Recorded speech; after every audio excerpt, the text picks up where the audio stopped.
You've likely heard about the effects that climate change is having on our planet, and specifically in the Arctic, which is warming twice as fast. But what would actually happen if all the ice melted on Earth? I can help with that. When you and I drink water, we drink non-salty water. We drink fresh water. Now, of all the water in the world, most of it is salty. Just 3% is not salty. Now, of that 3%, you can't get to most of that because 70% of that 3% is frozen. 30 million cubic kilometers of frozen water. It's so much frozen water, so much ice, that if you had a layer of it, 1,000 meters thick, it would cover North America. That's a lot of frozen water, people. On land, frozen water forms glaciers, ice sheets, permafrost, and snow, but the Arctic is largely ocean, so there it takes the form of floating sea ice like icebergs.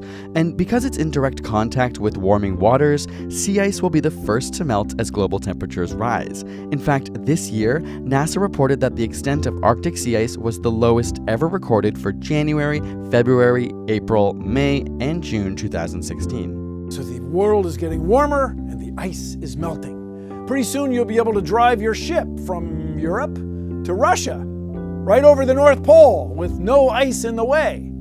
That's good for certain shipping companies maybe, but for the marine species, the polar bears, the walruses, the seals, they don't have their old habitats. They're all going away. They're melting out from under them. And ocean-dwelling animals like bowhead whales and narwhals aren't immune to these changes either. As sea ice melts, energy and oil companies are taking it as an opportunity to search further north for untapped resources.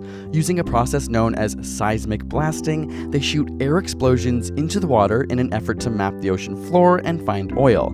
Of course, this has detrimental effects on the whole ecosystem of the Arctic Ocean, while also causing physical trauma and habitat relocation in whales. In terms of sea levels, melting sea ice won't have much of an effect. This is because the floating ice already displaces roughly the same amount of water as it would produce when it melts, so the net effect would be negligible. Furthermore, the majority of Earth's ice, more than 95%, is land-based and contained mostly in enormous ice sheets that cover Greenland and Antarctica, where there are entire mountain ranges almost as big as the Alps completely buried in ice. So what if all the ice on land melts? If all this ice melts, the ocean's going to have more water in it. So the sea levels, as measured from the coasts, is going to go up.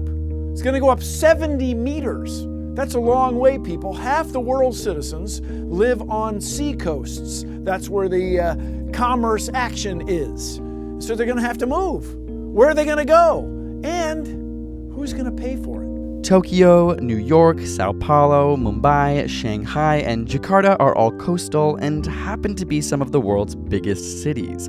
Even a small sea level rise of only a couple feet could cause up to $1 trillion worth of flood damage per year. A rise of 10 meters would displace more than 630 million people, nearly 10% of the world's population. At 25 meters, 1.4 billion people, roughly 20% of humanity, is left homeless, and to visualize the full 70 meters, the rising seas would drown out most of the US eastern seaboard, much of the west coast, the entire state of Florida, huge areas of Asia, including Bangladesh, and much of northern China, and create a new inland sea in Australia.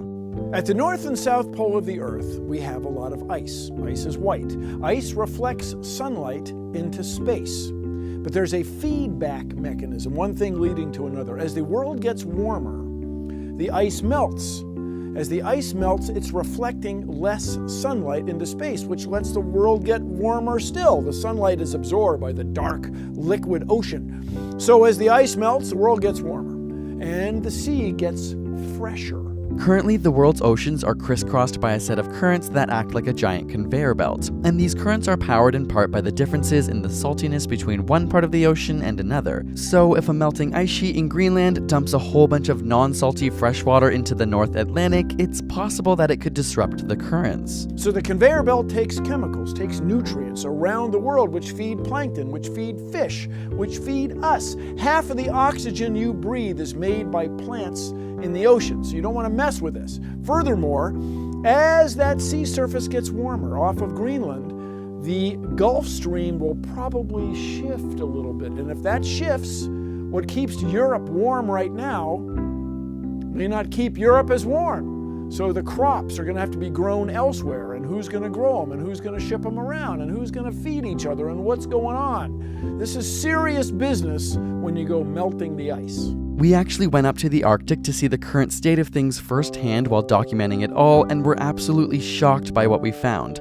Click here to watch our documentary, The End of the Arctic, where we learn about an Inuit community's fight to defend their human rights against oil companies and the Canadian government, all while trying to save the Arctic from the drastic effects of climate change and seismic blasting.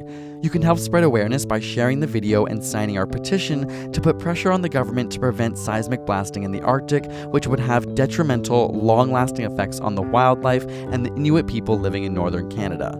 Check out the links in the description and join the movement to stand up for the Arctic and our planet. And subscribe for more weekly science videos.